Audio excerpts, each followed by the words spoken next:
pourrait y avoir une rencontre directe entre émissaires américains et émissaires iraniens, et pas des moindres les émissaires américains, parce qu'il s'agirait de Steve Witkoff en personne, envoyé spécial de Donald Trump et très proche de Donald Trump. Et ces rencontres à Ankara en Turquie, elles pourraient donner lieu ensuite à une rencontre dans les jours qui suivent, directe entre Donald Trump et son homologue iranien. Ce serait une rencontre en visioconférence, mais ce serait quand même une première, cette rencontre directe. Et ça, c'est si les négociations avancent. Or, il y a des points compliqués. D'abord, des demandes des États-Unis. D'abord, pour l'Iran de se passer de ces fameux proxys, vous savez, les Houthis au Yémen, ou encore le Hamas ou le Hezbollah. Il y a aussi une demande concernant le programme balistique iranien, réduire les stocks de missiles, réduire leur portée, notamment les missiles à longue portée qui peuvent toucher donc tous les pays de la région. Et puis le point le plus sensible, le point le plus crucial, c'est l'enrichissement de l'uranium par le régime iranien,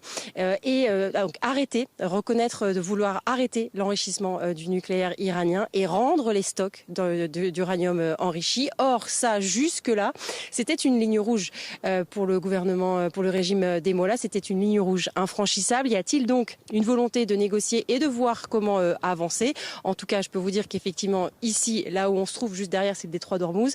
Un peu plus loin, il y a quelque part dans l'océan, pas très loin, le porte-avions américain, l'USS Abraham Lincoln, qui est toujours là, un peu pour forcer la main pour les négociations.